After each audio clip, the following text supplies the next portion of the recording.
Good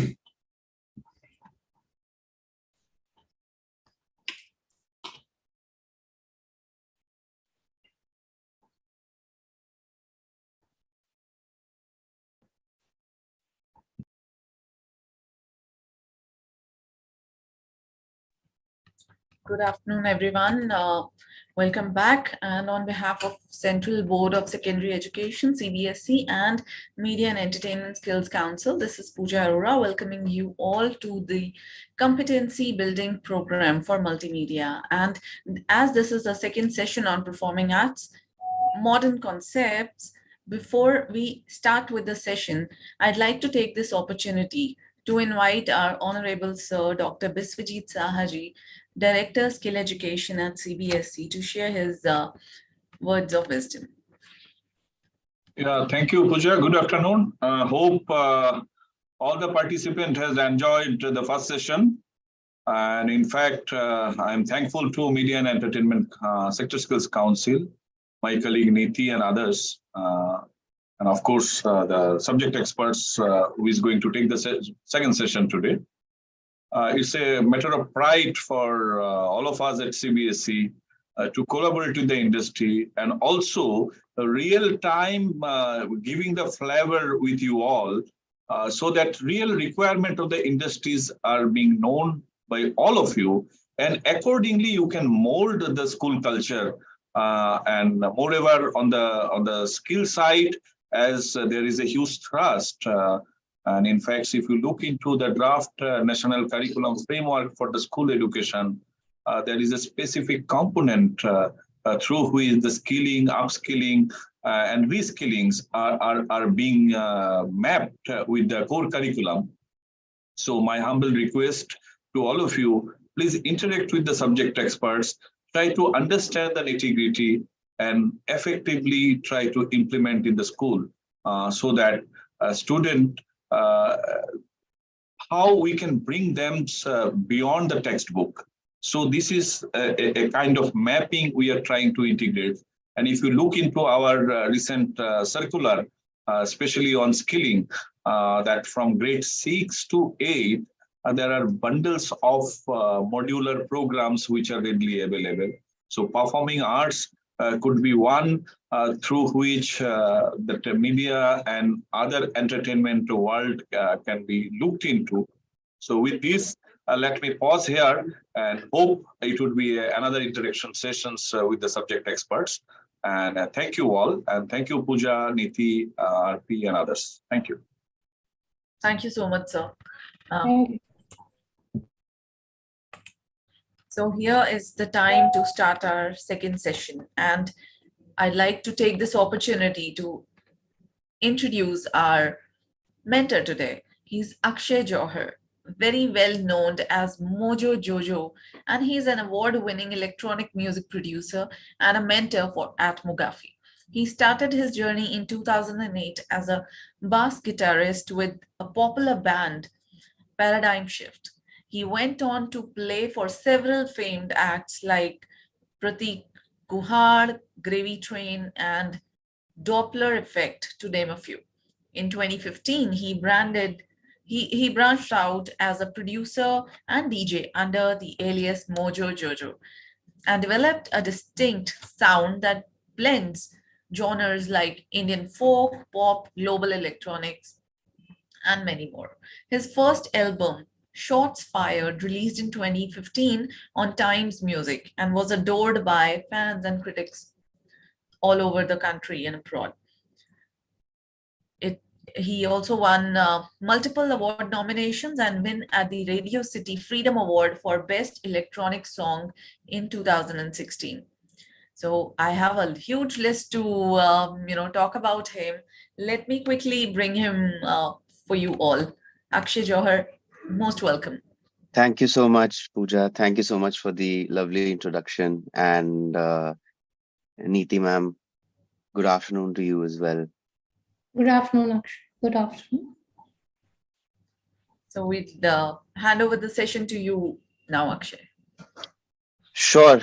Thank you so much, everybody at MESC for organizing this. I just wanted to take the opportunity to say that And I'd also like to welcome everyone who's watching from all parts of and the corners of the country. I hope to bring some value to you in this session and leave you a little bit richer and more informed about performing arts.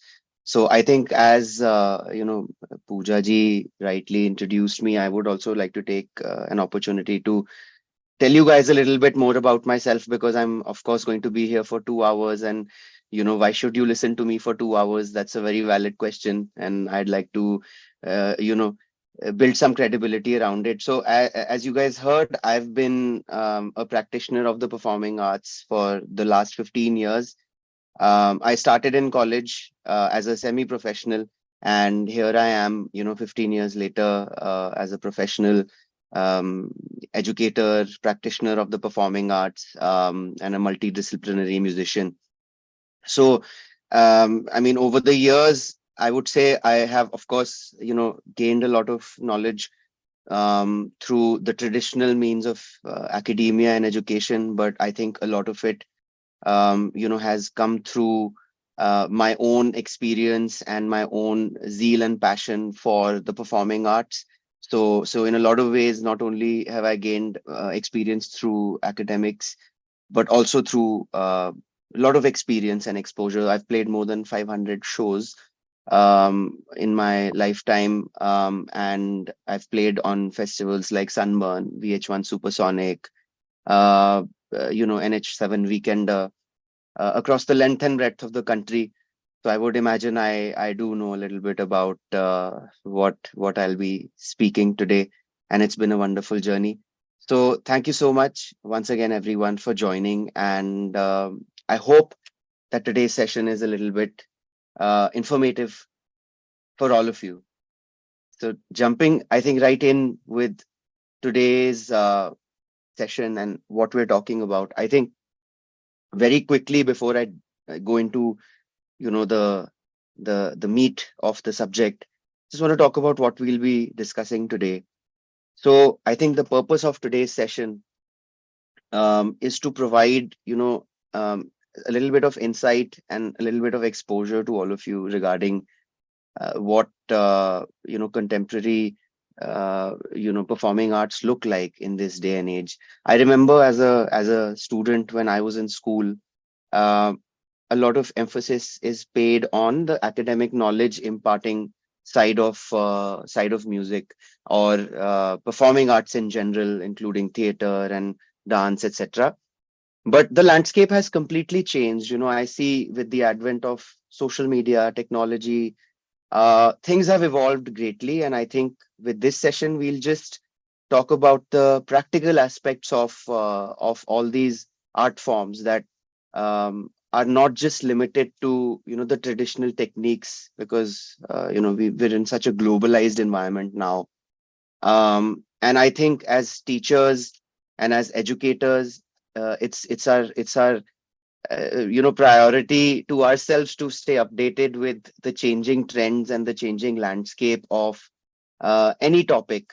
So whether you're teaching science or whether it's art, I think everybody should be aware and updated for their own sakes, and of course for the sake of their students. So we'll be discussing, we'll get a comprehensive understanding of contemporary styles of performing arts, techniques, technologies, how technology has evolved tremendously over the last few decades, and how teachers can become aware of these technologies and various techniques and expose their students to a wide range of performing art possibilities. And during this session, I'll talk about things like apart from technology, I'll be talking about things like music therapy, which I think a lot of people are now getting awareness about, and it's a very powerful tool. The business of music, and as a musician, I can only talk about performing arts from a musical perspective. So I'll be talking about business of music, how it corresponds with performing arts. As I mentioned, technology, that's going to be one of my favorite parts to talk about. How teachers can strategize and include resources in the classrooms to really implement performing arts and especially music as a performing art to drive change and make their students' lives better, right? Um, but before I go to all of these, I will be taking you through, the building blocks, the 101s of music as a performance art. So I'll start by talking about, the historical context of modern music. Then I'll move on to music as a performance art, what it really means, that, music is not only an art form, but also a performing art. So um, how there's a difference between live and recorded music. We'll discuss how we can expose students to live performances in a school setting and how to incorporate recorded music into classroom activities and lessons. We'll also talk about, modern genres of music, because music has evolved so tremendously over the last 100 years, and I would say even in the last few decades, that electronic music has taken the world by storm over the last I would say 20 years, and I'm a practitioner of it myself. So it's very popular with the youngsters, including, hip hop as a genre. It's very popular with students, and because it has a lot of energy. So I'll touch upon that, try and sort of expose you to a little bit of that. Then, of course, as I mentioned, we'll talk about music therapy, because music is not just entertainment, it's a powerful healing tool. So we can discuss the role of music in healthcare, mental health, how teachers can incorporate elements of music therapy into their lessons and activities. The benefits that music therapy has in reducing stress, anxiety, depression, and promoting, emotional regulation, and obviously social interaction as well. So I feel that this would be a very powerful tool for all teachers to explore for their students. So yes, just a little bit of a summary about what we'll be talking over the course of the next, I would say, 120 minutes. So jumping right in, I just want to talk about what, performing arts is as a concept. I'm sure some people have just joined this session. They probably were not there in the last session. So I just want to set some context that what really is performing arts. And I would also urge all of you watching that at the end of every slide, I'll be indicating that I've ended a particular topic. So if you have any questions, please feel free to ask them. And I would request Pooja ma'am to kindly curate them and ask me the same at the end, so that this becomes a little bit interactive and energetic for both you and me, the audience, and the mentor, because that's when it'll be exciting. Otherwise, I don't want it to be boring for any of you. Right. So jumping right in, what do we mean when we say the word performing arts? So performing arts refers to any form of art that is created for an audience through a live performance. So these forms of art include dance, theater, music, and other performing arts that involve human performers. So the modern concept of performing arts has evolved over time to include new art forms and innovative approaches to traditional ones. So typically the elements of performing arts include the performer, the stage, the venue, the script or the score, production elements like lighting, sound, costume. The performers are the artists who create and perform the art form, and the audience is the group of people who experience the performance. The venue is the physical space where the performance is taking place, and the script or the score is written. The what is written down is what guides the performance. So modern performing arts have several characteristics that distinguish them from traditional forms. Why are we in this session, which is called modern concepts of performing arts? So traditionally, we've all seen performing arts. We've grown up being exposed to theater. When you go to maybe Kamani Auditorium in Delhi, like I went to, or when you go to say a Bharatnatyam or a Kathak performance. So those are very traditional forms of performing arts, right?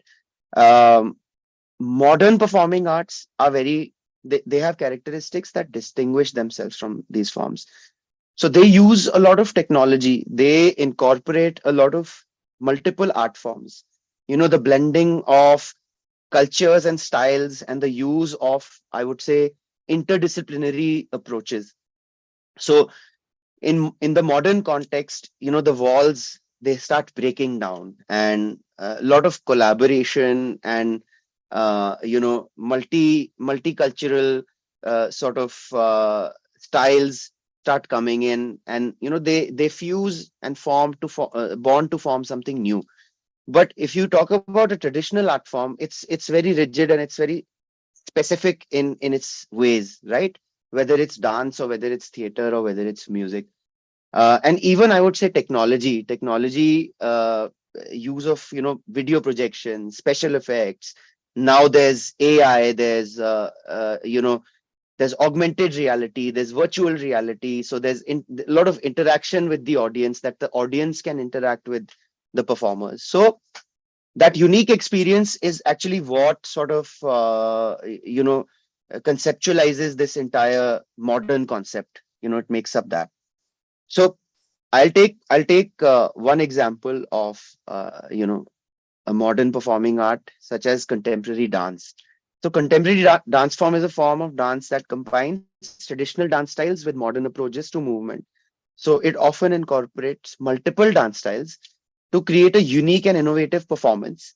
Um, and I would say a better example would be immersive theater, right? Immersive theater is where the audience gets immersed in the performance and they can interact and react back. So you have multiple performance spaces, interactive elements, very unconventional storytelling methods.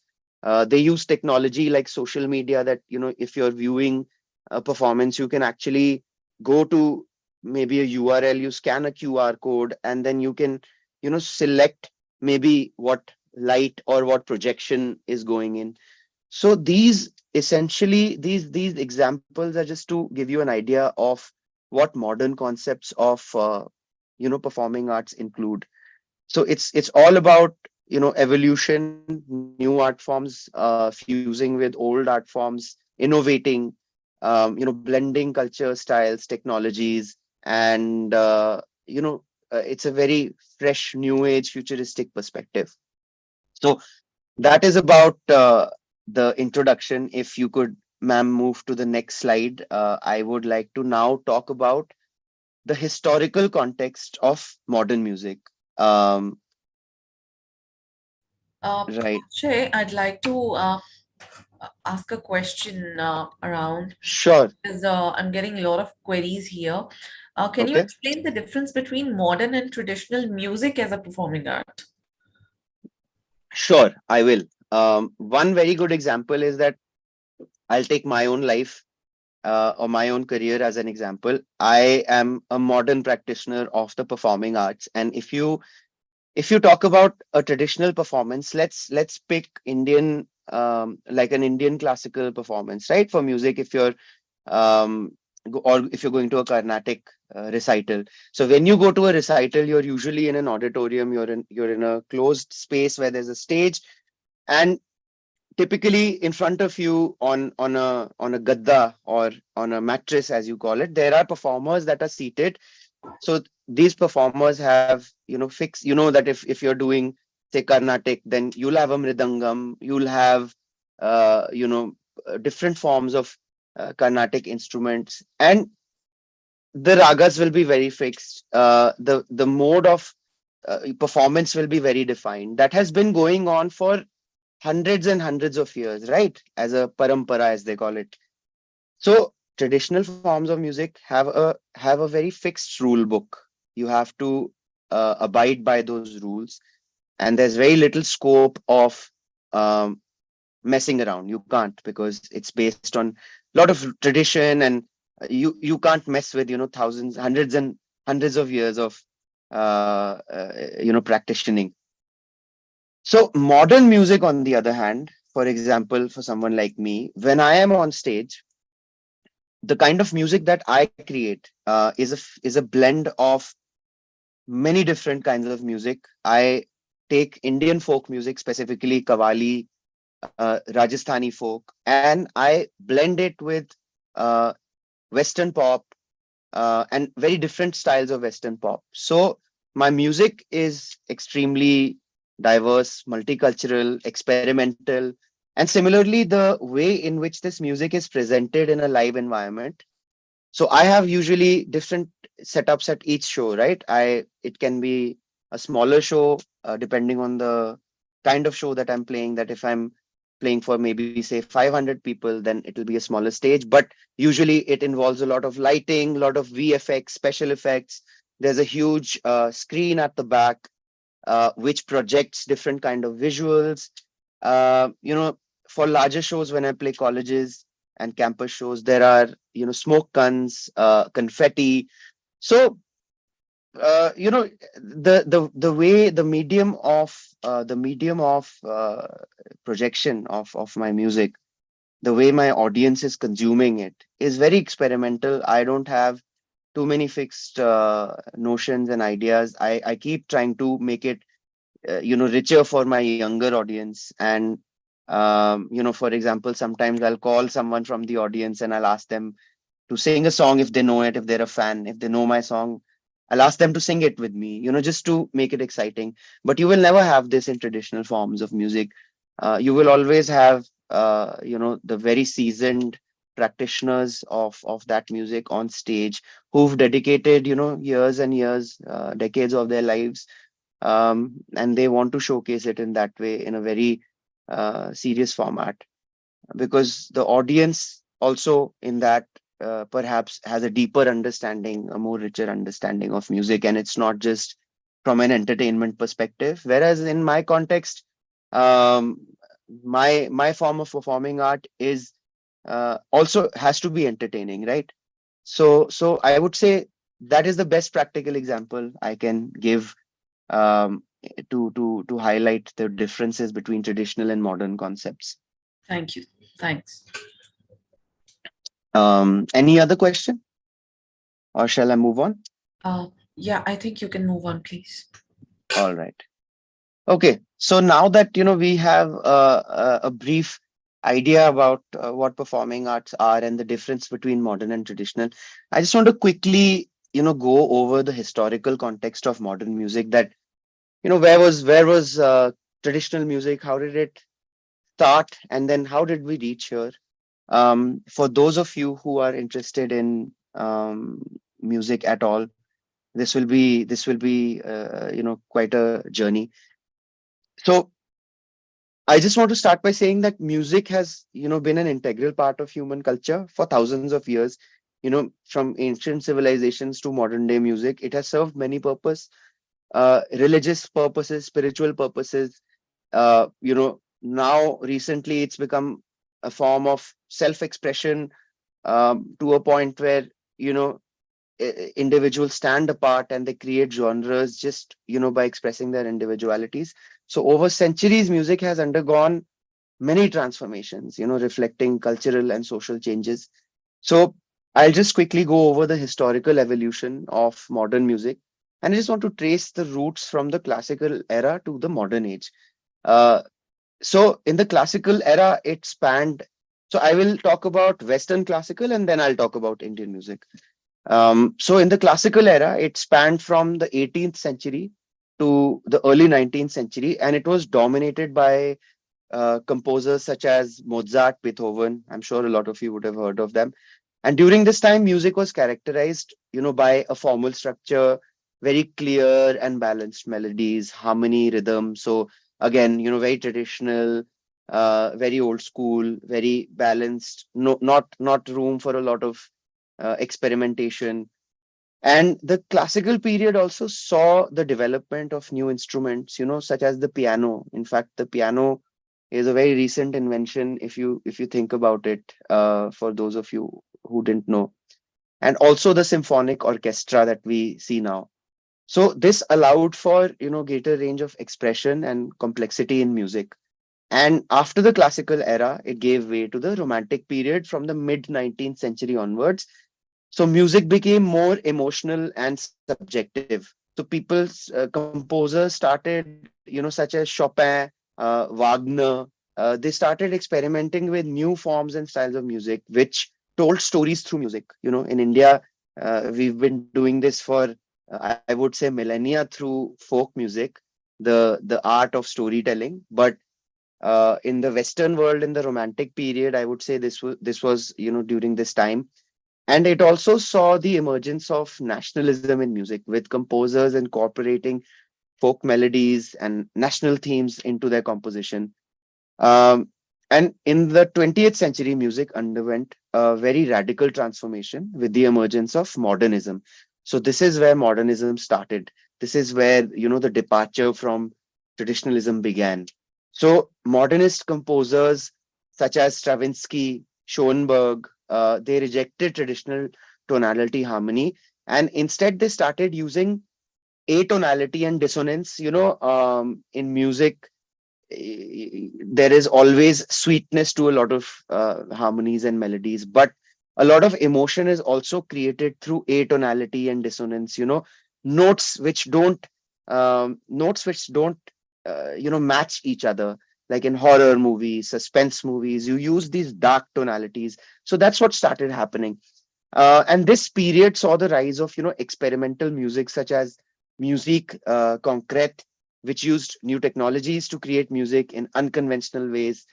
So mid 20th century saw emergence of popular music, which blended elements of jazz, blues, and these new technologies. For example, the electric guitar got invented in the early 1900s, and recording technology became very advanced for that time.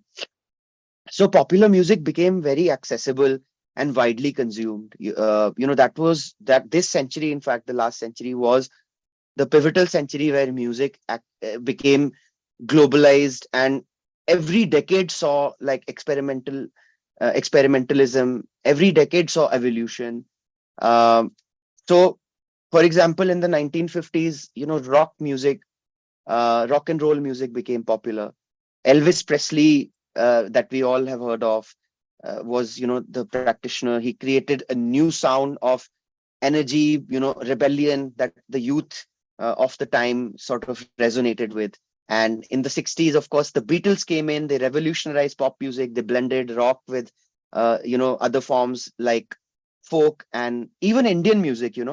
I don't know how many of you know, but the Beatles actually came to India, and they were in Rishikesh, and they actually recorded a lot of music called Raga Rock.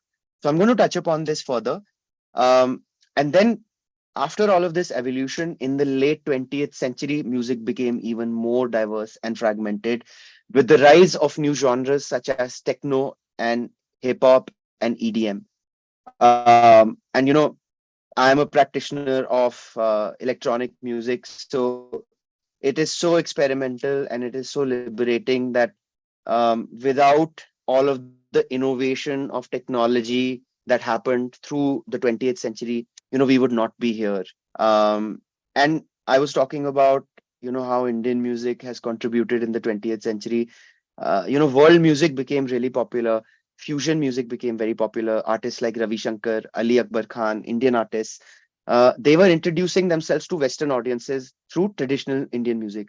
And in the 90s and 80s, after the Beatles, Peter Gabriel, Paul Simon, very popular British and American artists, they started incorporating elements of world music into their work, including Indian music. So I would say another important development was that during this time, after the 60s, 70s, music therapy became, popular because people started experimenting with meditative music. World music has a lot of meditative music because if you see Buddhism, or even, in the Northeast, in Tibet, they use those meditation bowls, the singing bowls. So all of this started becoming a part of world music, and that's how yoga evolved as well, and the performing aspect of it changed, where in a meditative environment you would not just sit and meditate in silence, but to meditative music. So that led to the evolution of sorry about the electricity. So that led to the evolution of you know music therapy as well. So music therapy, we already touched upon it, and we'll go into greater detail a little bit later. Um, but yes, so I would say that why I'm telling you all of this is, as teachers, it's important to expose, your students to the diversity of modern music, Right. both in terms of genre and culture. And why I also wanted to give you this little bit of background is that, students these days, if you go into classrooms, they know so many artists, Indian, international, and especially hip hop, electronic, pop. So as teachers, this is just like a little bit of a summary of how music began, so that tomorrow, if you have a conversation with your students, or if you want to implement certain activities, around performing arts, you need to understand the evolution behind it, and somewhere, you can also give your students some perspective, because once we understand the depth and the diversity, we can help students start appreciating, diversity in different art forms, in different performing arts. So I would say that there is a mood, like, my mother was a teacher for 30 years of her life, and she taught, primary students, and she told me recently that when she taught younger students, she used to go and she used to play happy, upbeat music, because these are students who are below, say, 6 or 7 years old, and you want to start the day so that, it's very cheerful for them, it's very upbeat. But then on the other hand, if you're teaching, older students, perhaps one of the activities could be, incorporating very soothing, calming piano music or singing bowls during, before exams, just to calm nerves and just to soothe them. So till the time you don't understand the diversity in music, it will be hard for you to incorporate this in your classrooms. Right. So that was the thought. Right. And as you were talking about the history, and I'd really like to know how technology influenced the modern concepts and some key elements that define modern music as performing arts. So I would say that technology has, especially in the last 20 years, technology has influenced all performing arts, not just music, significantly. But I would say, in terms of music, it has had an immense impact. So, right from your recording techniques, recording used to happen on those old, mechanical cylinders before, and it was very difficult to record. And now, I'm sure a lot of students are aware of this. You can make music on your phone. It's so easy to literally record your voice and collaborate with people from across the globe because of the internet. And things are at people's fingertips now. So I would just say the whole process of creation and, excuse me, the whole process of manifestation and implementation of music has significantly changed, because as I was talking about, my own experience, where in at my shows, there is such a lush visual experience for the audience that would have not been possible even, say, 30 years ago. There were no lasers back then. There were no smoke machines at that time. There were no LED screens, LCD screens at the back.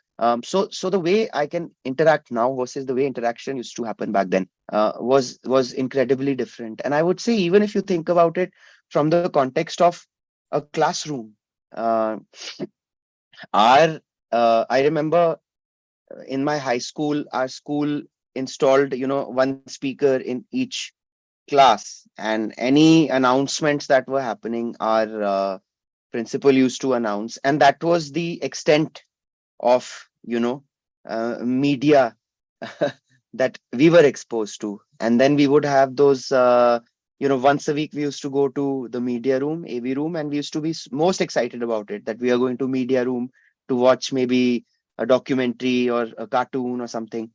But now, from what I've seen and heard, there are smart classrooms, where smart classrooms have screens in them, projector screens are there, music systems are there.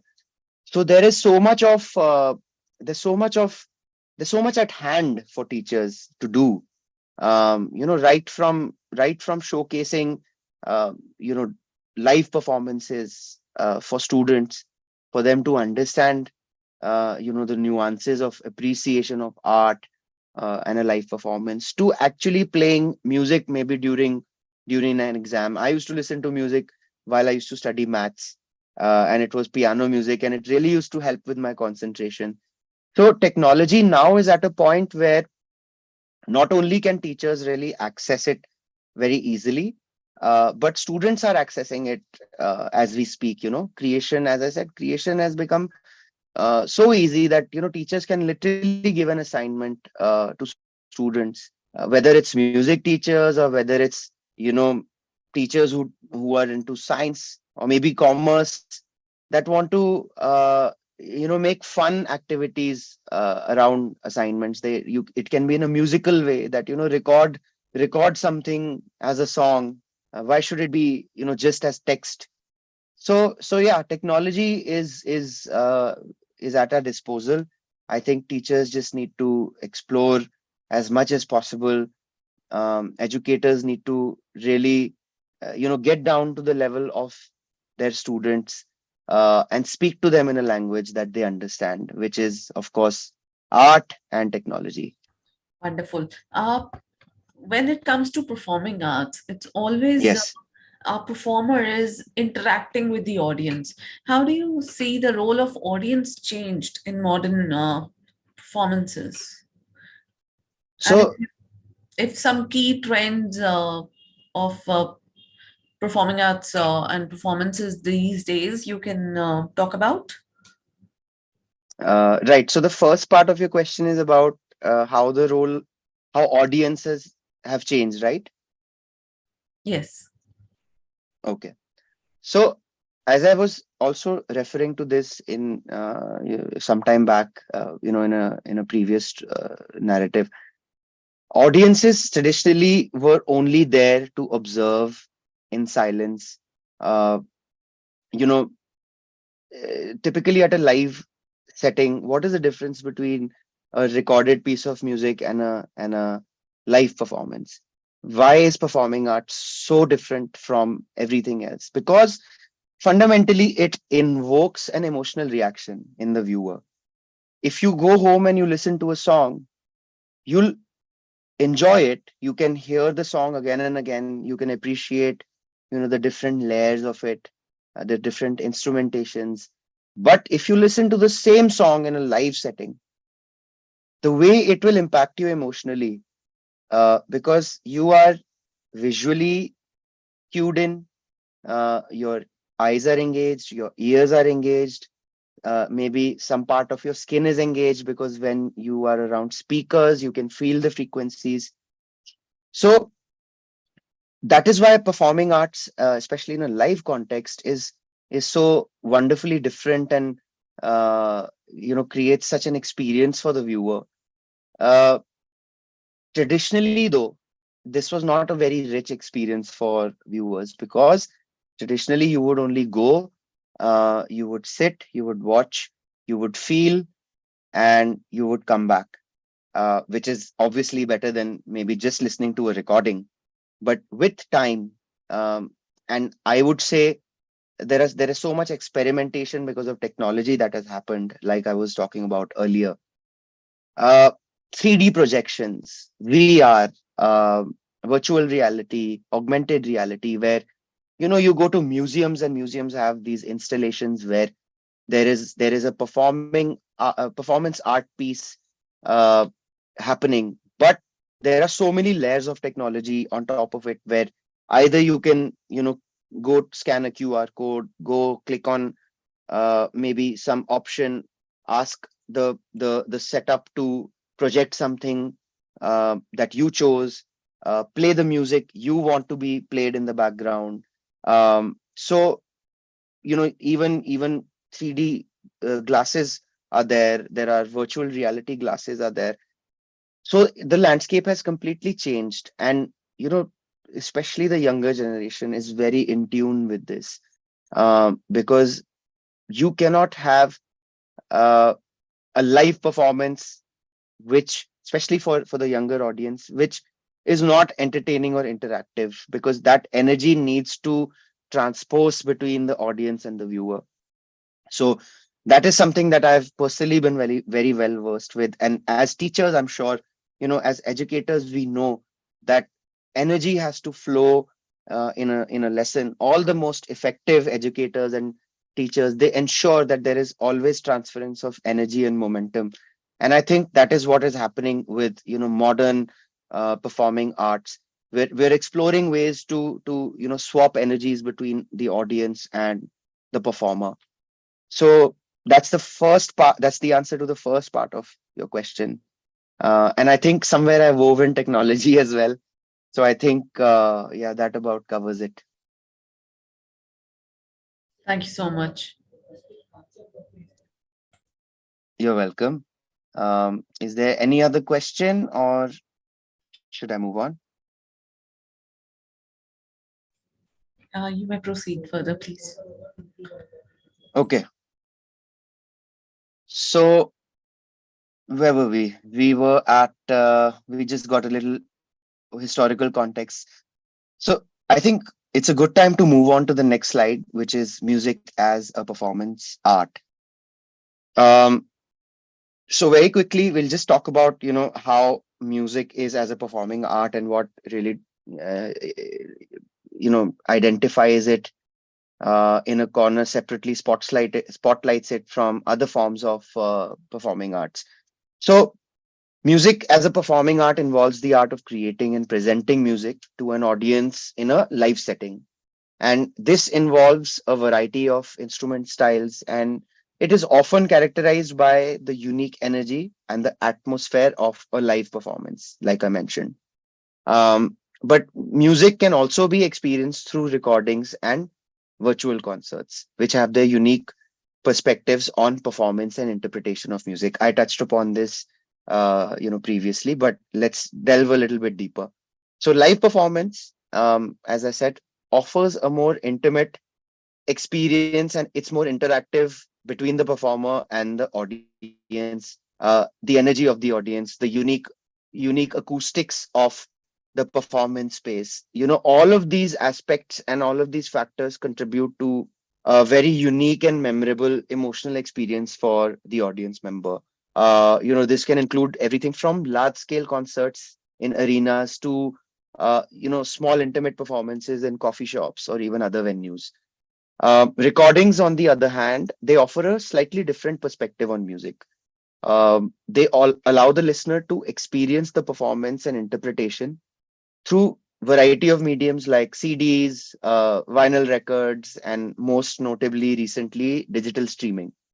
So while recording lacks, the immediacy of and physical presence of live performance, they offer this level of convenience and accessibility that makes it more available and easier to consume. So I would say additionally, recordings can be used as a tool for study and analysis, allowing students to and musicians to study the nuances of the performance and technique, which is hard to do in a live environment because it's more spontaneous. During the pandemic, in fact, we saw the rise of virtual concerts, and virtual concerts are a more recent addition to the world of music as a performing art. And they allow audience to experience live music through the internet, while it does not have the same amount of immediacy and availability as a physical live performance, but it's like a middle ground between a recording and a physical show. And incidentally, I got to be a part of few live performances, virtual performances in the pandemic. On social media platforms, we streamed. It was a part of a Southeast Asian music festival, and we streamed it to people. And because as humans, we missed being in social environments, at a performing event. So that actually did really well.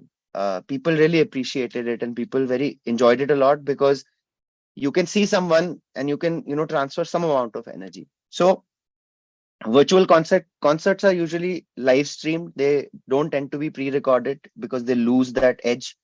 So they offer also an opportunity to consume diverse experiences from around the world, right? And it can be a powerful way to connect with other musicians, fans.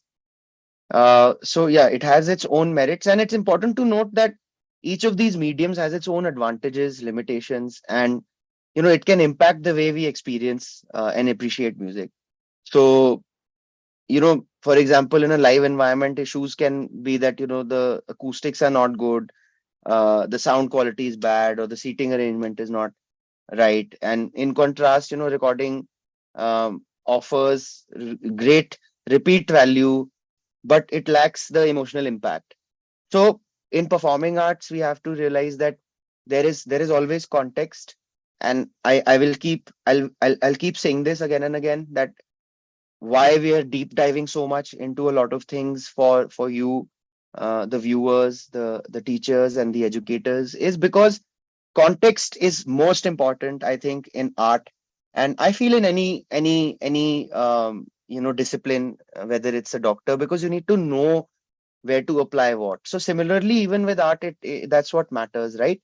So you can't play if if the exams are close, or if your students are doing an assignment in class, you probably won't play rock music, because it will be very disturbing or disorienting.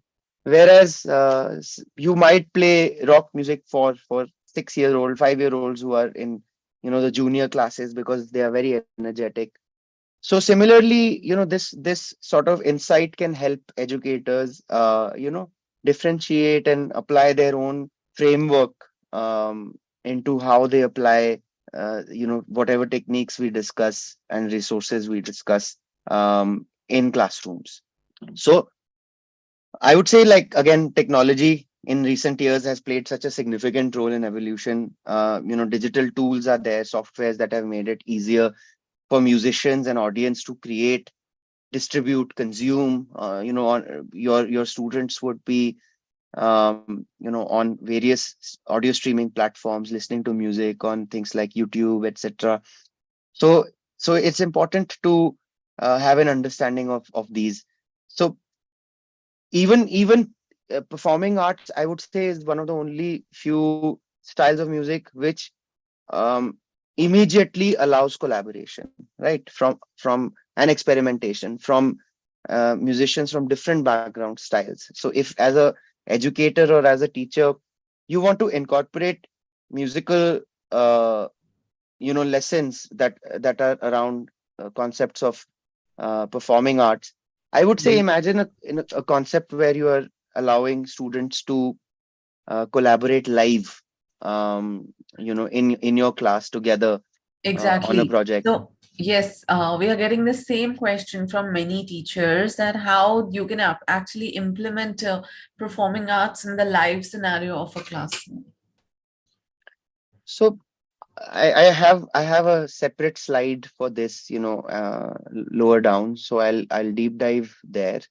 But I think, again, in classrooms, if you have, I don't know how to contextualize it for a primary teacher or a high school teacher versus a high school teacher, but you have to understand what is your role, what you're doing in a classroom, who you are teaching. And then once you have an understanding, you can play around, with different styles of music and different concepts of performing arts. And we will touch upon this in music therapy as well, because if you combine multiple performing arts in classrooms, it can have a very powerful healing effect for students. It can, foster a lot of good relationship. It can create very good bonds between the teacher and the students themselves. And there are a lot of projects that we do in school which are academic, but we don't do a lot of projects which are around, generating soft skills.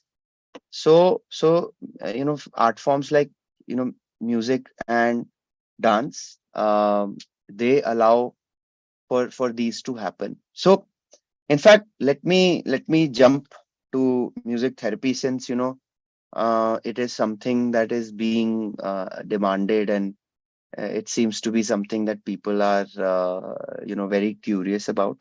So if you could move to slide number 8, um, let's go to music therapy as a concept and what we can do. So music therapy, we'll discuss that music is not just about entertainment. Music is not just to provide a good time, but it's also a very powerful tool which is therapeutic, which is healing. And we'll discuss the role of music therapy in healthcare, in mental health. How I'll talk about some case studies, and I'll also talk about some activities that educators can partake in classrooms, and what are the benefits of these therapies, how this has helped teachers and their students um, perform better as students, and regulate their emotions, and in fact even social interaction, because we often hear music therapy and we think that it's a tool to help students with various you know ailments that they might be afflicted with. But mm, on one level before that, it actually promotes better bonds between peers and between the teacher, as I said before. So you know music therapy, when we talk about it, it involves the use of music to achieve a lot of therapeutic goals and improve physical, emotional, cognitive, and social well-being of individuals, right? Which I was just referring to. And it is often used in healthcare to cope with emotional pain, anxiety, depression, stress, and other mental health conditions. So, music therapy can be traced back to, I would say, about 70 years ago, where it's become a recognized profession now, but it was being experimented upon uh, since the 50s, because practitioners saw that music was used in rituals and ceremonies in many countries, including India. So they took that as a starting point, and they said, let's explore it from a scientific perspective. And then the scientific exploration happened, and now music therapy is actually a vocation. So it's a recognized profession, and it's increasing day by day in terms of recognition. So let's talk about a little bit of more research that it's shown that this therapy can reduce stress, anxiety, it can promote relaxation, it can improve your mood, it can enhance social interaction. It has also been shown to be effective in treating conditions of autism in students, right? A lot of students are on the autistic spectrum. So I'll give you an example with the help of a case study, which I have in my notes right here. Uh, so music therapy was conducted uh, in the University of Helsinki in a study, and this study found that music therapy can be particularly effective for students with autism. It involved 33 students with autism who were randomly assigned to either a music therapy group or a control group. The music therapy group received weekly 45 sessions for 6 months, 45-minute sessions for 6 months, and the study found that the students in the music therapy group showed significant improvement in social interaction and communication skills compared to the control group. So as we all know that, individuals who have autism or issues with autism, they have very diminished social skills. So clearly this study was a big success, and it highlighted how even in cases of autism, it can help with social interaction and the ability to communicate clearly. Let's talk about another case study, which was in the University of Wisconsin. It found that music therapy can be effective for students with behavioral disorders. So behavioral disorders could be anything which is disruptive or perhaps even aggressive. So this study found that in 28 students with behavioral disorders who received music therapy sessions twice a week for 6 weeks, the sessions actually involved singing, playing instruments, writing, and recording songs. The study found that these students showed significant improvements in their behavior, including a decrease in aggression and disruption in classrooms. So I think a lot of teachers who are not even, from the arts background would face this a lot, that you always have students in your classroom. I mean, I won't say I was aggressive, but I was certainly disruptive with my jokes and, funny quips sometimes. But there are students who are prone to aggression and misbehavior. And instead of, disciplining them in the traditional way, which could be harsh, there are ways where music therapy can come into play and actually heal them emotionally and get to the root of the behavioral issues, instead of superficially admonishing them, disciplining them, and then not really trying to get to the root of the issue. And then the behavior comes back, and it's a cycle. So worth exploring from that perspective as well. Another uh, another notable case study is that in the University of Kentucky, it was found that music therapy can be effective for students with anxiety. Now, I'm sure all of the teachers can agree, all of the educators can agree that over the years, the rise and the incidence of anxiety, depression have gone up in students. This is scientifically proven, and there are multiple citations to this. I would say the reason is a host of things, like a lot of pressure, peer pressure, social pressure. The advent of social media puts a lot of pressure on students to perform at their highest or appear the best, in front of their peers. And at any point, if you are scrutinized or if you fall short of expectations from anyone, then that usually leads to some form of anxious feelings. So this study happened very recently, about 3 years back, in the University of Kentucky, which said that music therapy can be effective for students with anxiety. And the study involved 40 students with anxiety who were diagnosed, and they were randomly assigned to either a music therapy group or a control group. So the control group didn't actually receive music therapy, but the therapy group was the one which received therapy. And the therapy group received 30-minute sessions weekly for 8 weeks, and they found that there were significant reductions in the anxiety levels compared to the control group. So there are many individuals, there are many agencies, NGOs, bodies who are into music therapy, and I would urge all of you to explore this form of, I would say, treatment for students, this form of therapy which helps them with their feelings. So worth looking into and implementing in your school. In fact, somebody I know does music therapy professionally, and over the last, I think, 1.5 years since the pandemic opened up, since things opened up and schools opened up, she was telling me that the number of teachers and the number of schools that are actually engaging in music therapy is increasing, because previously most of the individuals were older adults and from the corporate side, but now the effectivity and the efficacy of music therapy in schools and in younger individuals has been extremely notable, because the mind is much more responsive, and it's very malleable at a younger age. So yeah, please explore this. So I think one last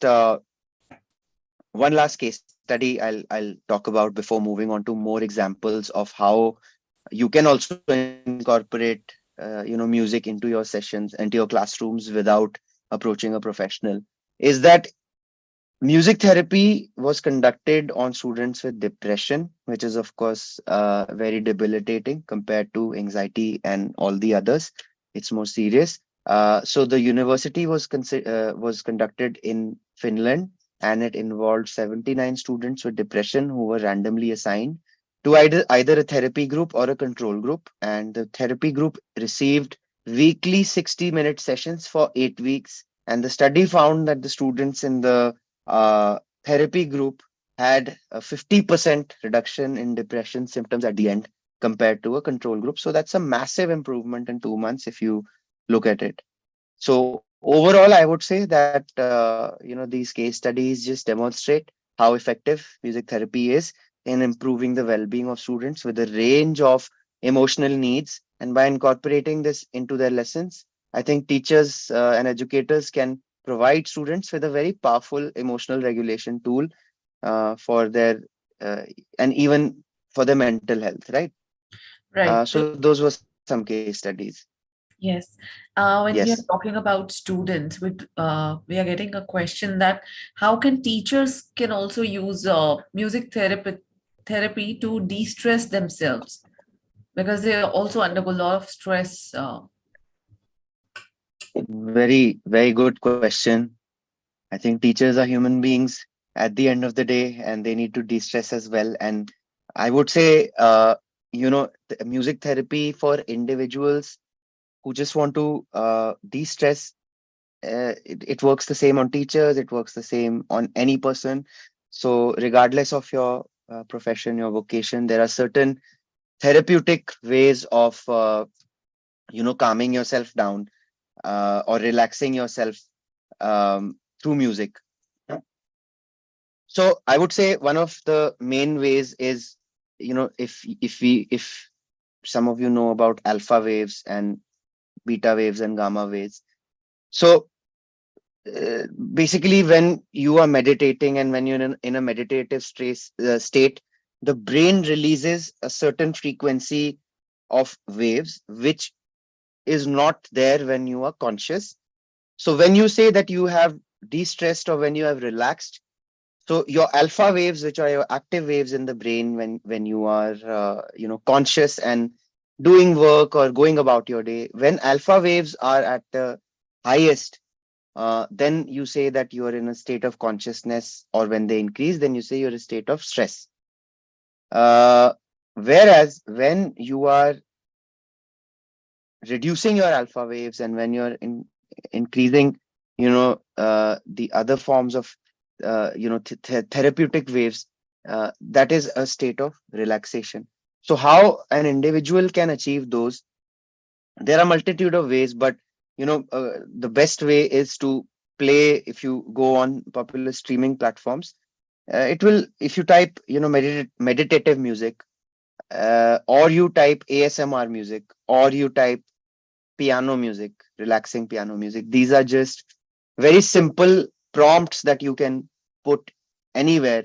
You don't need to buy any subscriptions, anything. You will get access to these various forms of music. And if you just close your eyes and do basic meditation, I'm not a practitioner of meditation. uh, I'm not a preacher of meditation, but I'm a practitioner sometimes, where I just close my eyes, I focus on my breathing, I try to empty my mind, which is called mindfulness. And then I just focus on, I put on the meditative music, um, and it helps me relax greatly. So it's kind of a meditative session. And you know, I realize that at the end of it, it helps me. I find that I'm calmer, my stress levels have gone down, I can feel my heartbeat is slower. I believe that it also helps people in pain management. If you put music, which is the Buddhist Tibetan singing bowl, so they hit a singing bowl and they turn the wooden mallet around it. So I was reading a study which said that it helps people in pain management. I personally have not experienced any issues with pain, so I don't know. But yes, I would say this is the simplest way to do it, and make it a part of your daily routine at the beginning of your day or at the end of your day, or both. Because once you begin your day, I try to begin my day with upbeat music. I don't like to start my day with calm music, because I go in with a warrior mindset. But a lot of people actually like to start with meditation with very calm music. But I like to end my day. That's the last activity I do. If I'm working out, I finish my workout, and then 15 minutes I do this. And even in office, even when I go to work, I find that I just put on these headphones, and I go onto YouTube and I put these prompts, like, as I mentioned, Tibetan meditative music, or relaxing piano music, or meditation music.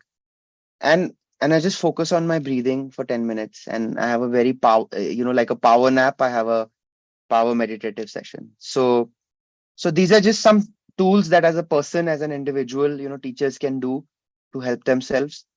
And I believe that a lot of educators are also incorporating this um, in school, because in school, when we talk about education, we get traditional education, and then we get physical education. So there is one education which is to impart knowledge, one education to keep our body fit, but there is no education to keep your mind fit. But now times are changing, and I was only talking about from my personal perspective, growing up. But now things are changing. I believe that there are sessions in schools where, apart from physical education, you have mental well-being sessions as well. So in those mental well-being sessions, there are mass, meditation sessions that are done. And these mass meditation sessions are done similar to how I explained previously, where students are made to focus on their breathing. They're made to focus on sounds. There is a recording that is playing which will guide them. It's called guided meditation. So basically, if students, especially younger ones, they are having issues with their attention, they're having issues with their energies, this will really help them sort of calm down, compared to other techniques. You can try this, and trust me, I think it will uh, give you these results which you did not expect. Because not only are they looking inward, but also because they're doing it in a group with other friends, it will promote some form of bonding with their peers as well. And there's a spiritual aspect to this, and by no means is that a bad thing for a child. So that spiritual aspect also makes them grounded, makes them calmer. So I would say this is probably one of the greatest tools that you can equip yourselves as teachers with, as educators with. And try and build this habit in your students, where as a modern concept, we are utilizing the healing power of music. And then also, when you add dance as a performing art, I have seen case studies where in America, and in other parts of the country, other parts of the world, they just play music and they just ask students to dance for 10-15 minutes.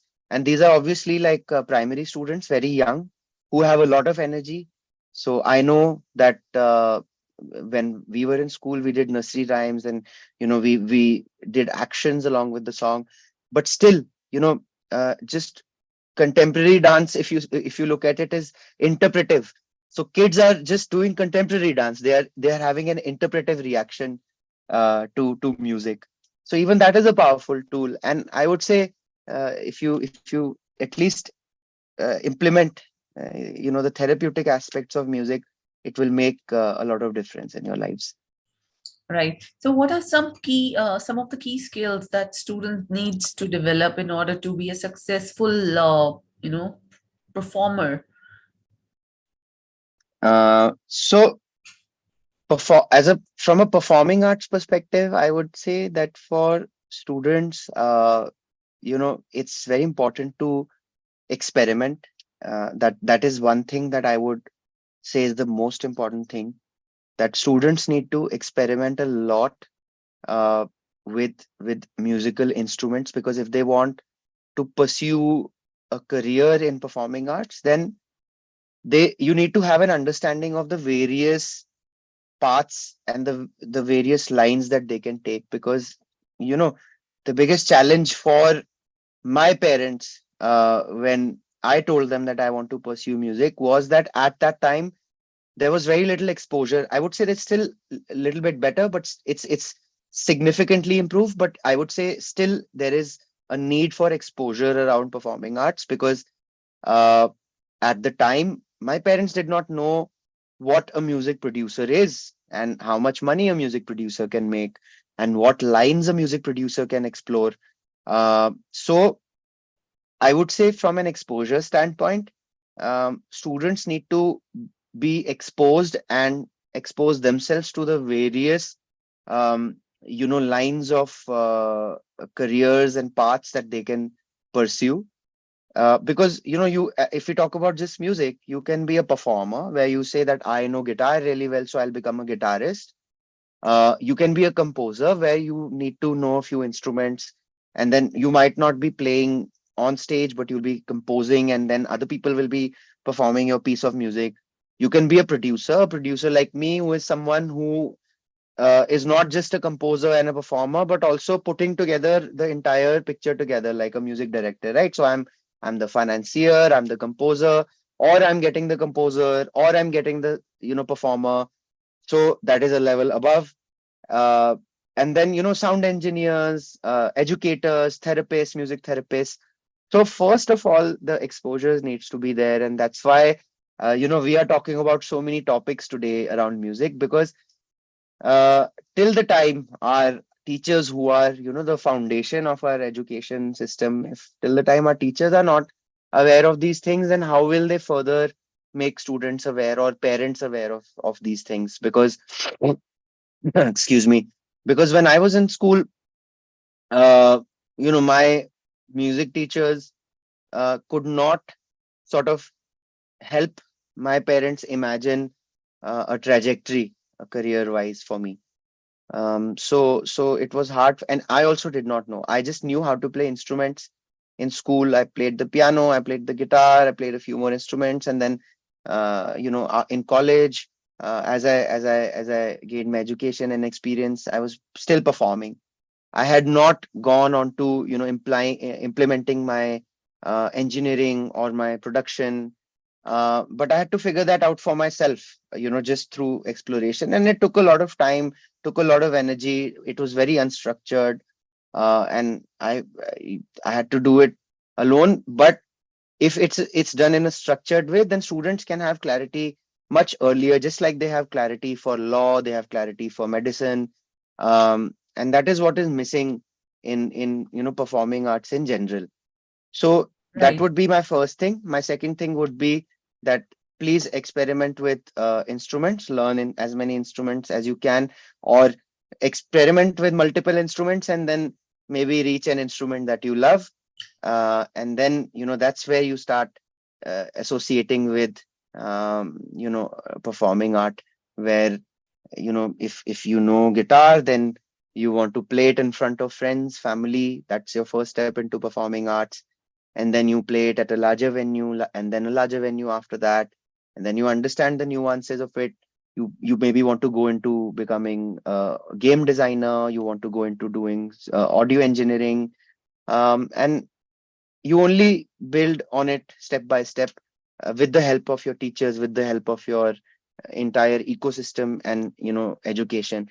And of course, now because of the internet, things are so much easier. You type on Google, and it'll tell you what all is there. But in the Indian context, I think it's very important for our Indian teachers to contextualize and provide that tools, references, resources for their students that, okay, you want to do this, these are the paths that you can explore via these higher education or vocational training or upskilling, opportunities.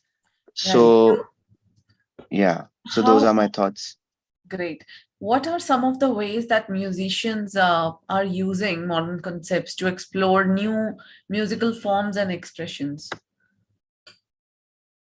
Interesting question. I think, again, it all boils down to technology and, the evolution of technology um, from where it was to where it is now.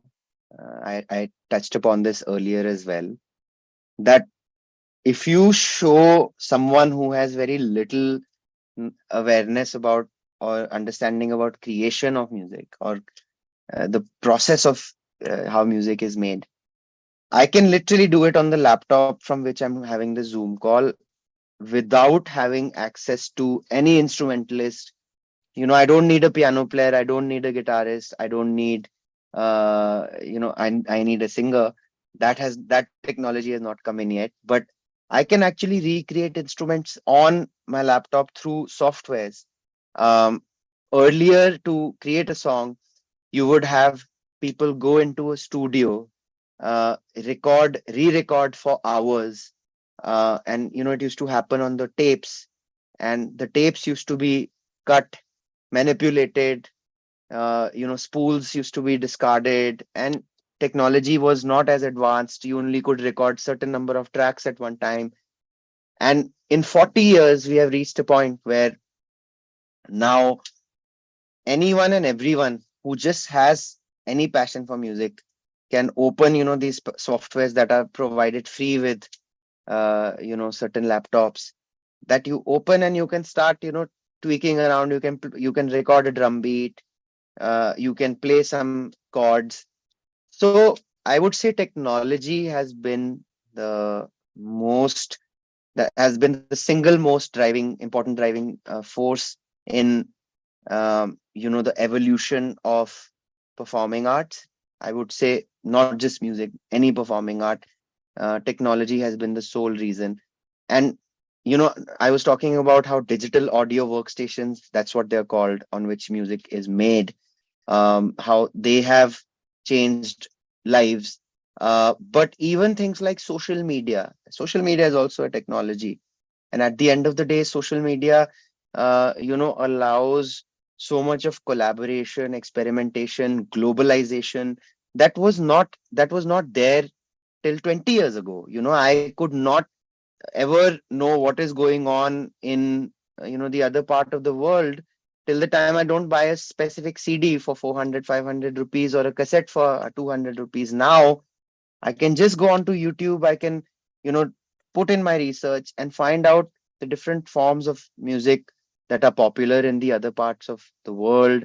In my country, as an artist, I have discovered so many artists through social media, and I have actually collaborated with them.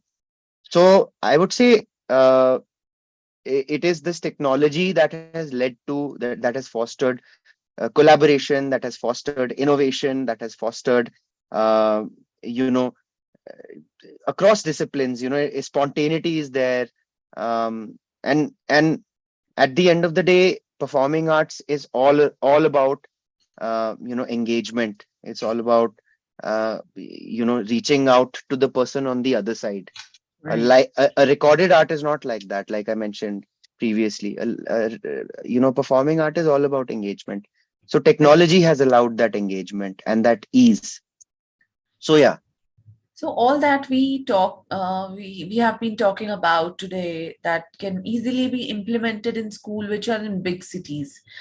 In the smaller cities and towns, also can they be implemented? But what about school which are in rural areas? How do you think educators to be trained in using performing arts in teaching, learning? Lovely Yeah, question. this is a Lovely question question. from a teacher. Yes. That's a lovely question. And in fact, I was going to touch upon this uh, in the music therapy part as well. very rightly put that a lot of technology, access to a lot of technology is missing, or not so readily available in rural areas. So I would say what can happen in rural areas is everything that I discussed as far as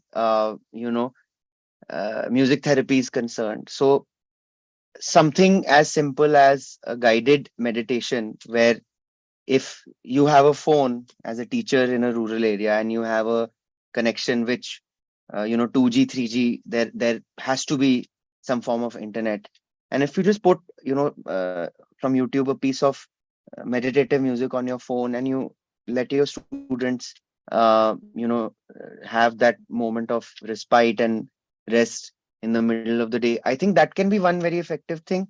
uh, it I think this amount of technology exists where you can do this on your phone, so I think that can be a good starting point.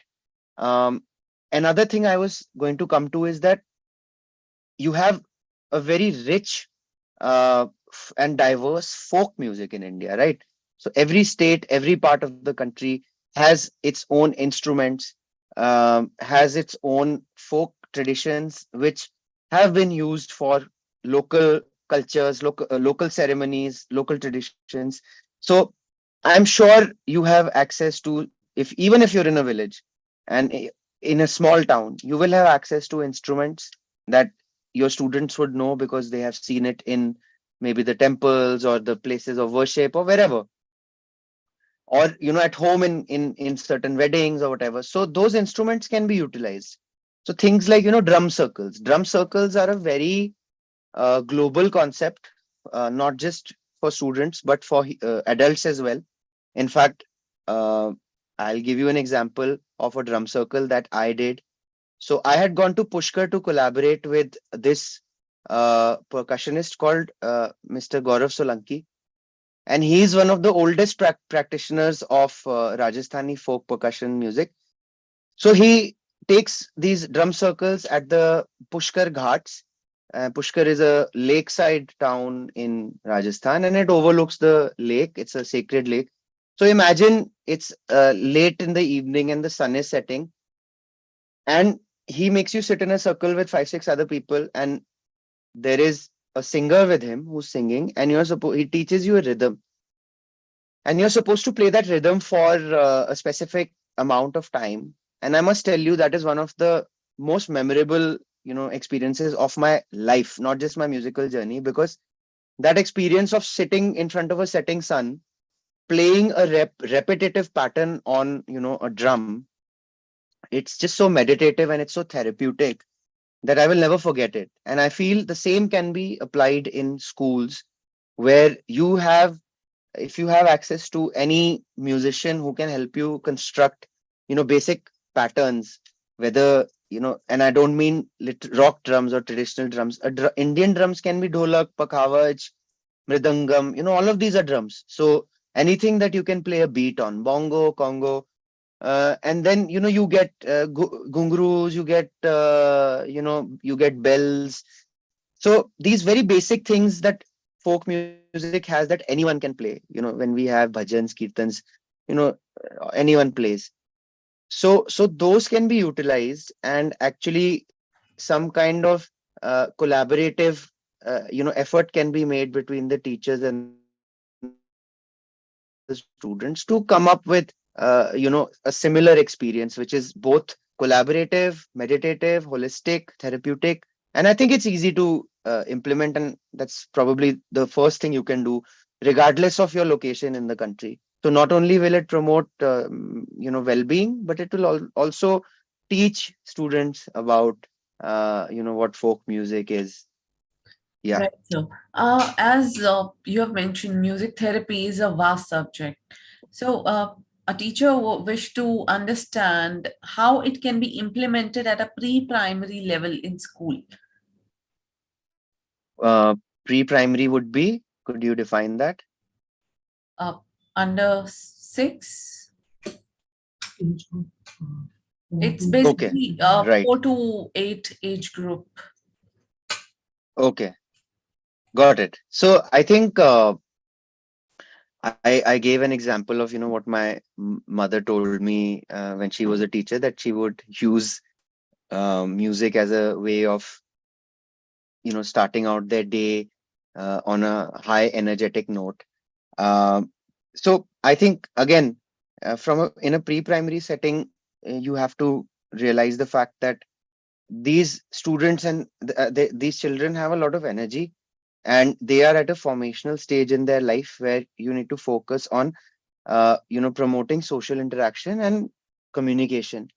um, they are exploring the world, they are exploring relationships, and how can we utilize music to help them with a few of these things. So let me try and pick out a few points that pre-primary level students would you would want to prioritize as a educator with them.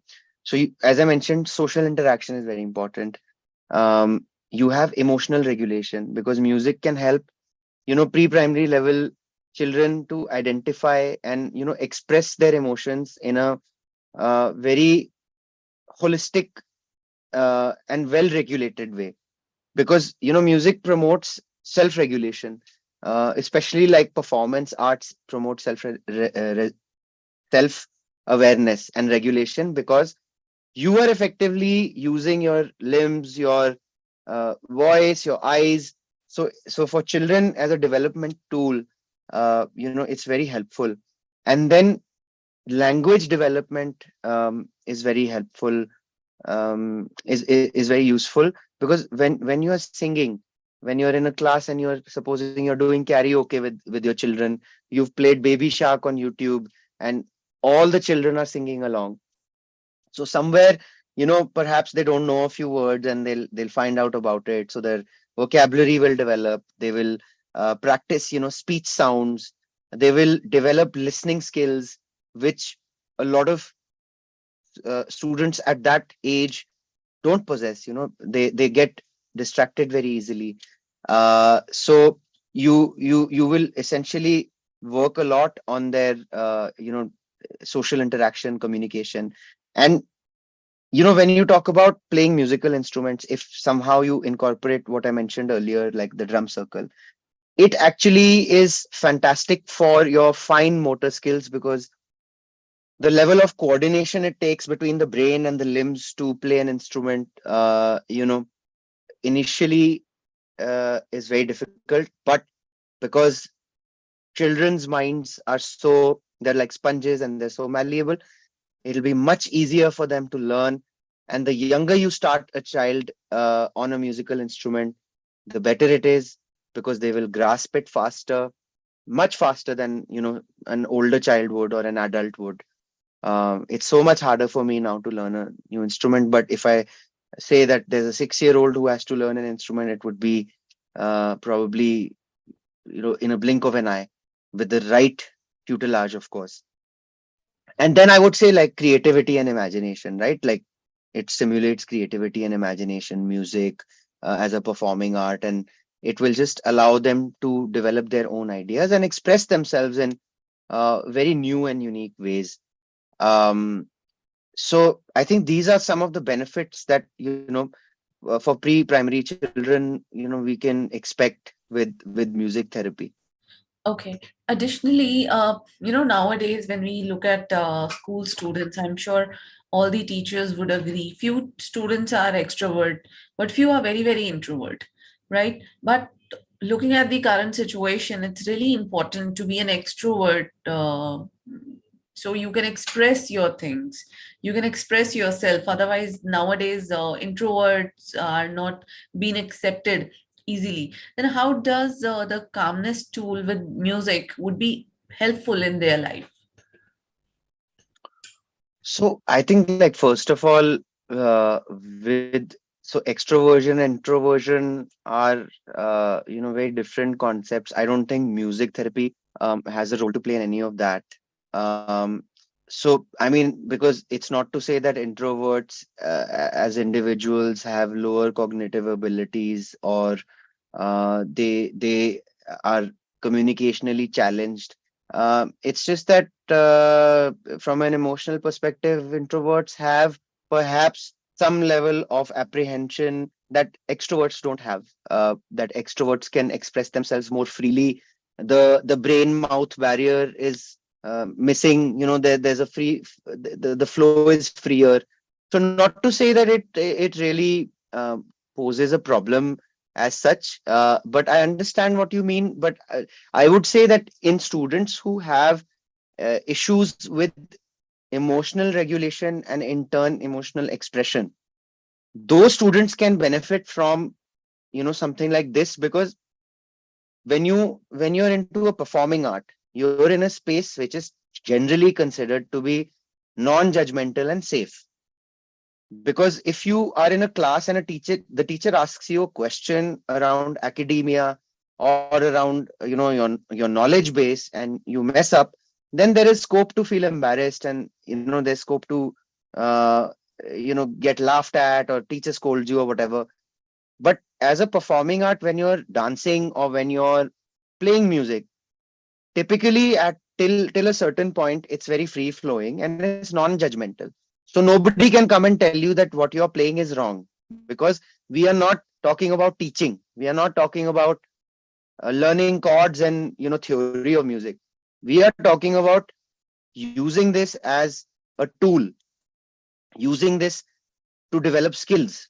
Someone else can do the teaching for the student, but in a class, if a teacher is implementing who is not a music teacher, or the purpose or the contextualization of that activity is not imparting knowledge, but regulating emotions, promoting friendship and positive social behavior, promoting listening skills, better listening skills, communication skills, then yes, I would say music therapy would create a safe space for that student, for that child, and then in turn allow them to be more expressive, perhaps, because a lot of introverts, they are very open with certain set of people, but with new people they are very closed. So this can perhaps help students who are deeply introverted to a point where they don't even speak. So that of course is a problem. And I think that yes, music therapy can help them uh, establish a safe space, a non-judgmental space where friendship is fostered, fun is had, and then soft skills are developed in time. Right. And how can students develop their own unique style and voice as musicians within the context of modern performing arts? So I think for students, once again, I think that's true not just for performing arts, but for any, I would say, discipline, that experimentation is key. Till the time you don't explore, experiment, you will never truly find yourself. You will truly never understand who you are and what you can be. So I would say that to find your unique style, and it's a journey, it's a process, but the earlier it begins, the better. I would say again, experimentation and exposure, that's the first important thing. If your educators and if your mentors expose you to a lot of new music styles, genres, um, instruments, techniques, then that is where your horizons start broadening, and you start choosing a specific direction with time.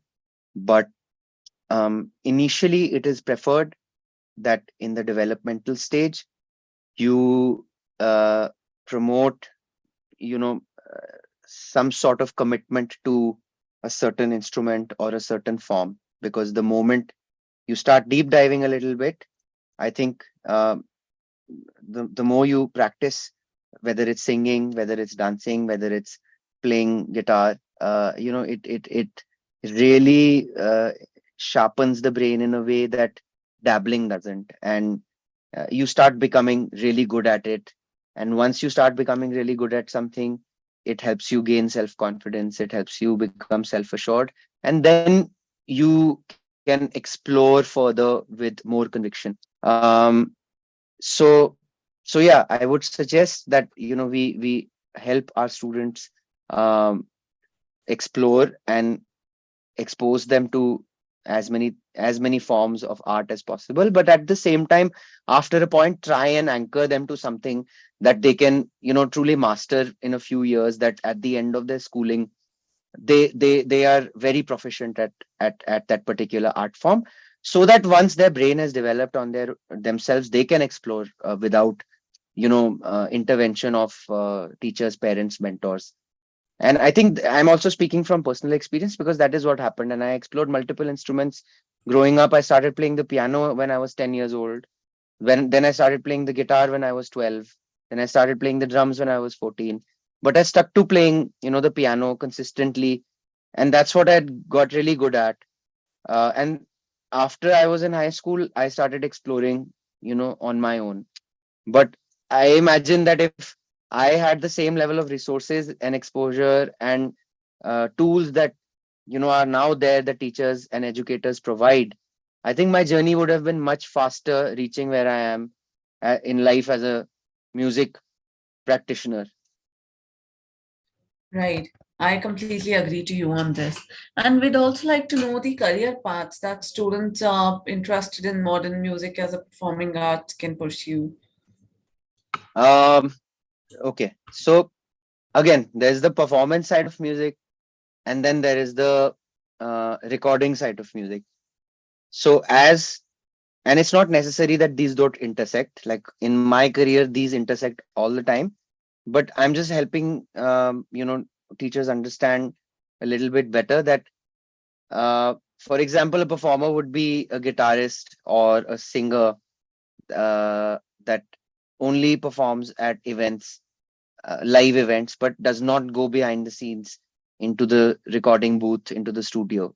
So you could have music performers who are instrumentalists, singers.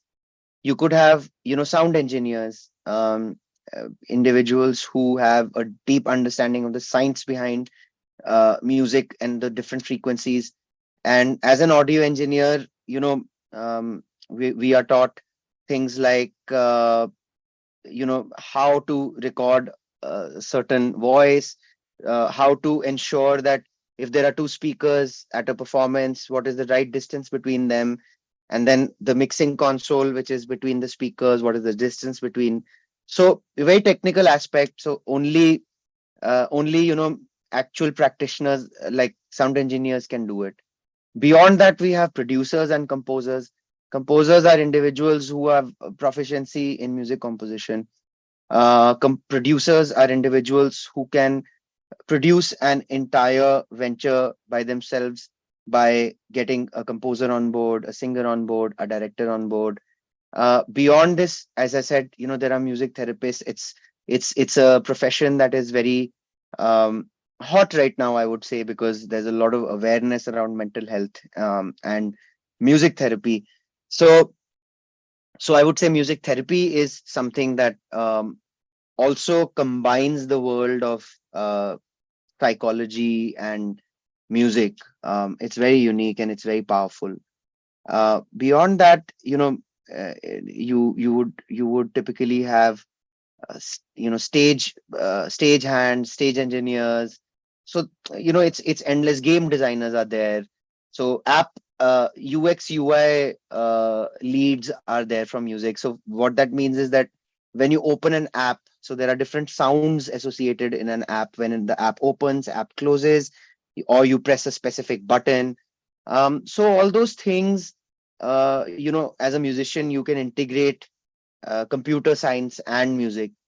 And that's the best part. That's the most interesting part, that in this day and age, you don't necessarily just have to be into music. If you have a strong passion and understanding for music, you don't necessarily just have to be a musician. You can integrate that with other careers, and there are so many within technology that involve the use of music and technology together.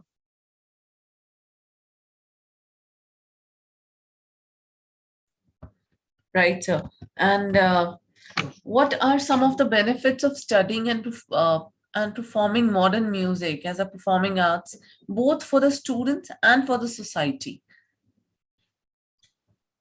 I think very very interesting thought on this is that we usually have never put a lot of emphasis as a society on performing arts. We've never we've done it in a traditional way, but even in a traditional way, that entire outlook was reserved for very specific few, because it was a traditional art form, whether it's dance, music, whatever.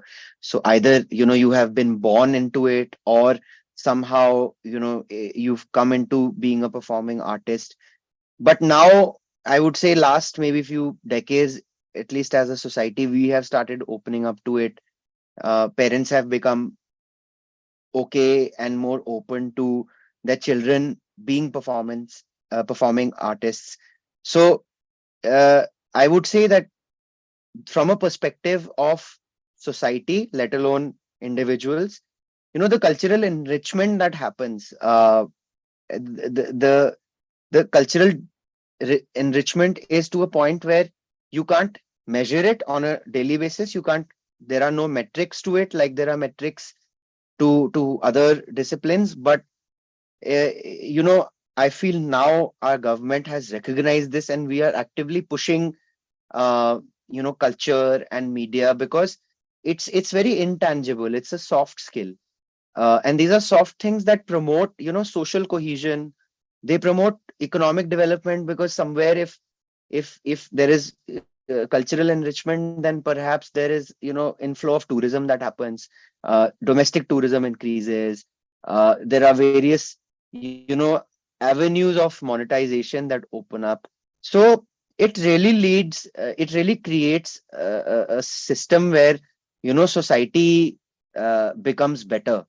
As far as an individual is concerned, I think, again, I've talked about this previously over the last several minutes, is that music really, or arts in general, performing arts, develops a lot of discipline in an individual, because you have to practice to become really good.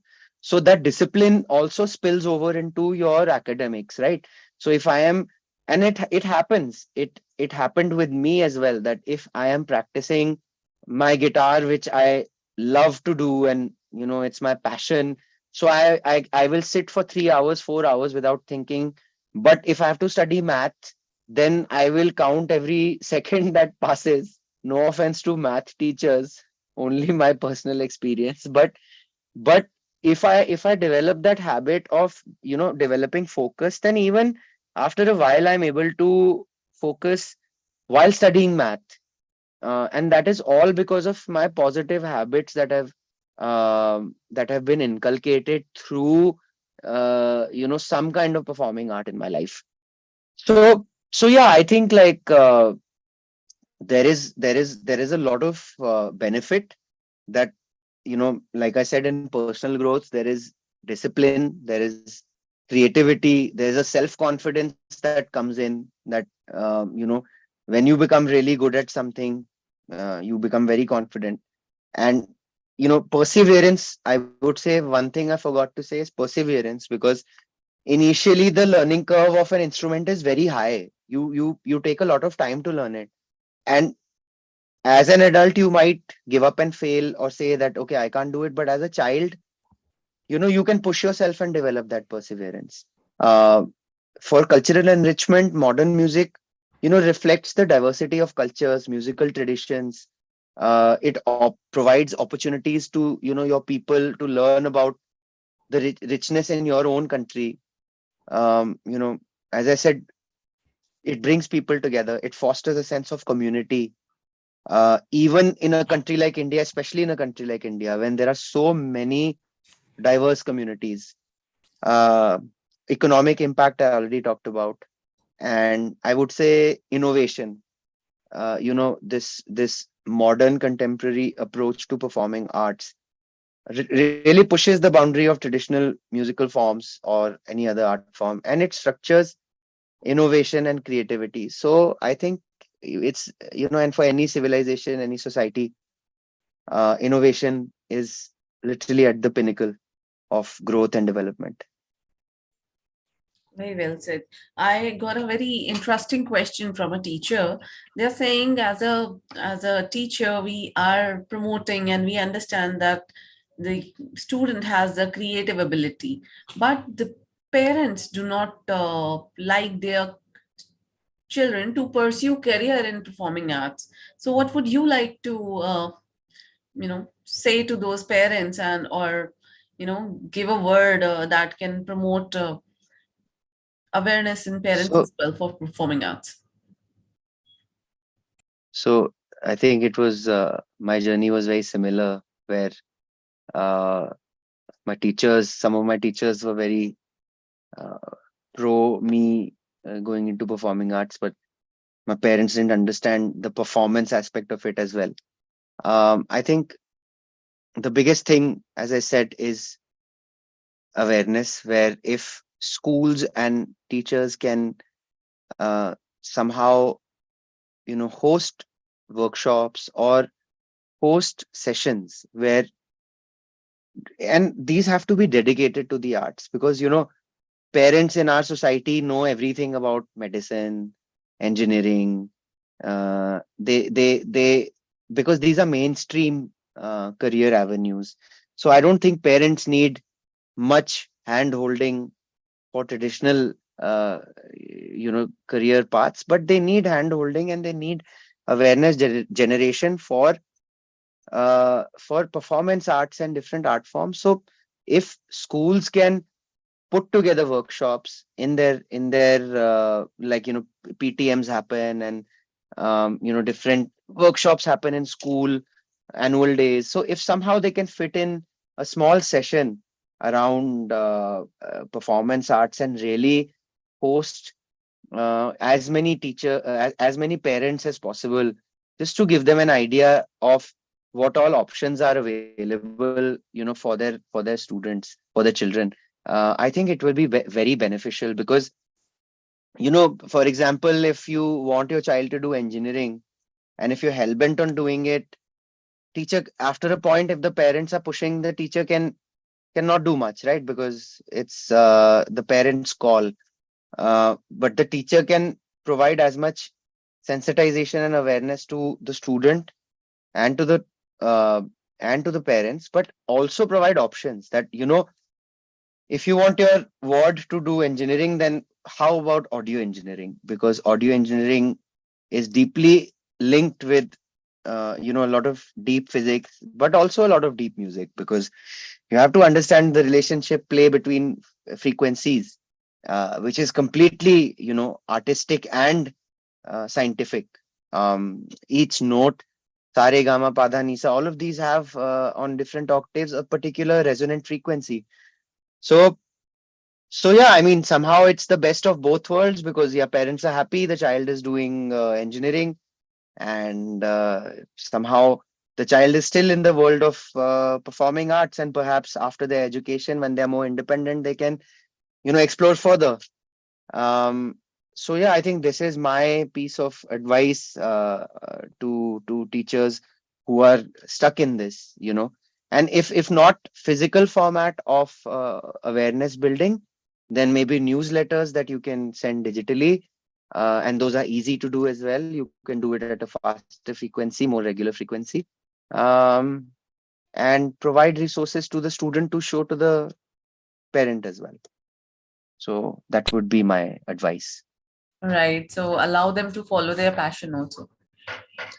Yeah, I mean, if beyond the sensitization and awareness, it's not working, then you have to find some sort of compromise. And as I said, with in 2023, we are at a point where music and various other fields of careers are merging, intermingling.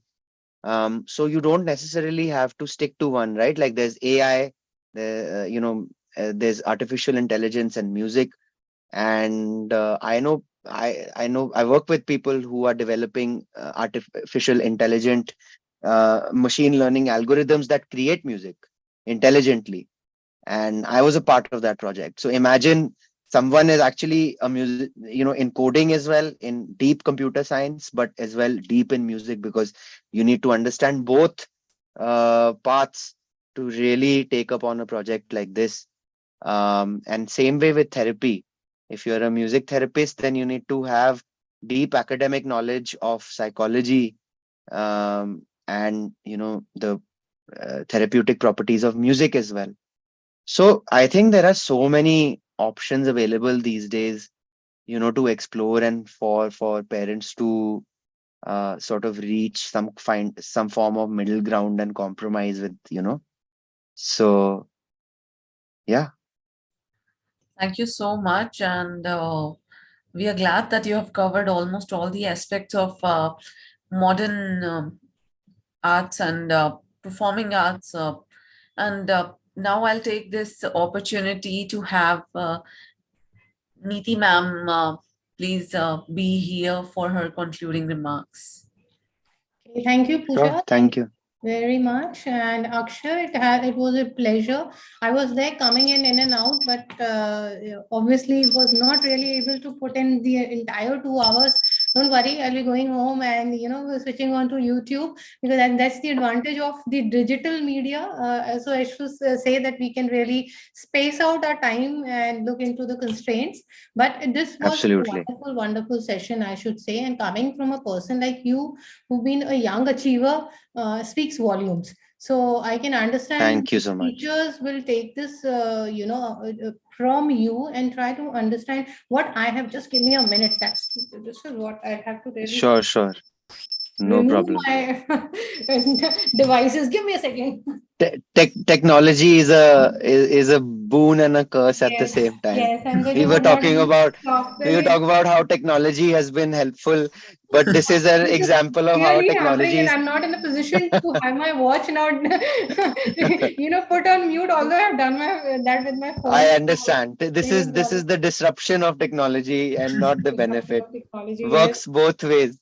Definitely, but I think through the entire process, one thing was very clear, and which I could sense from your talk in this entire process is there is nothing which can really take away the hard work.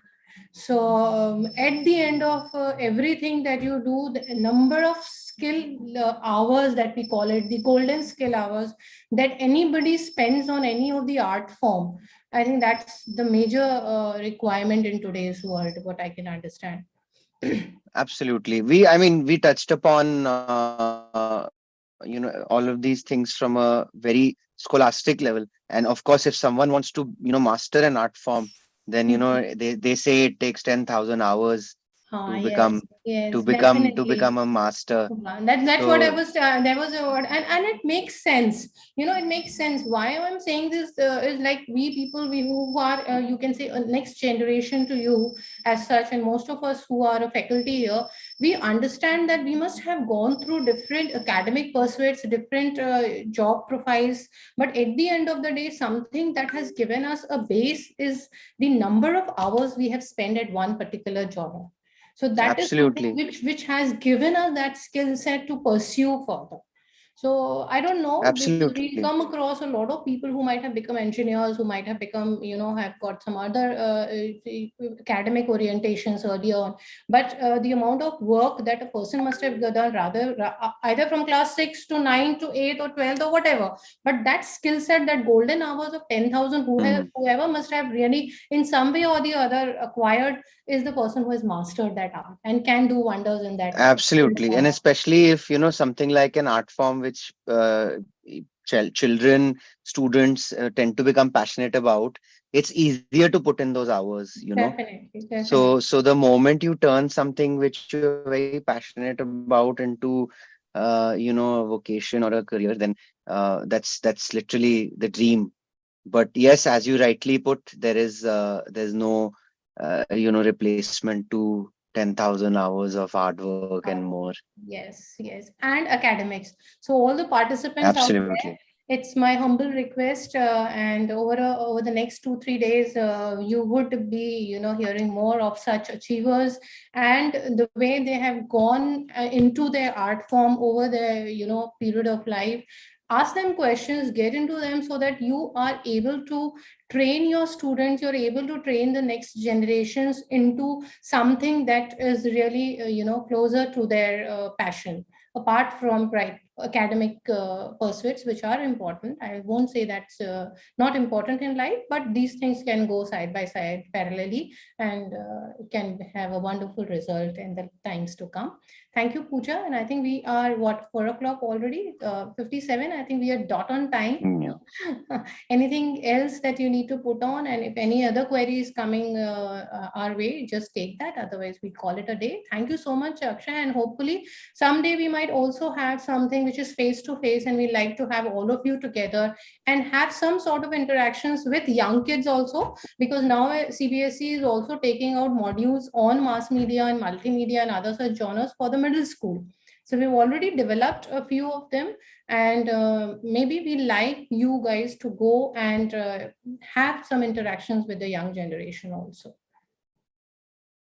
That Great. would be lovely. That would be my pleasure. Okay, thank you so much. Thank you. Thank you. Thank you Thank so you, much. ma'am. Thank you. Thank you, Pooja. Thank you, Thank you, ma'am. Akshay, and thank you so much, Neeti ma'am. We'd like to thank Dr. Saha, RP Singh sir, and Neeti ma'am for all the support you have been extending towards MESC, and we'd like to share the feedback form and the feedback. For the feedback, you can scan the code on your screen and share your feedback. It's also available on the portal where you have been watching the session. So please fill the form. Your feedback is really important for us.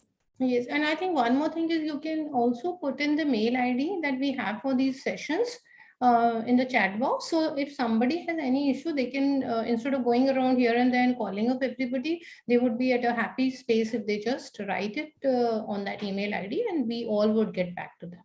Certainly. Fine. Sure, ma'am. Thank you so much, everyone, for your time. Well, it's a pleasure having you all here. Thank you. Thank Bye-bye. you.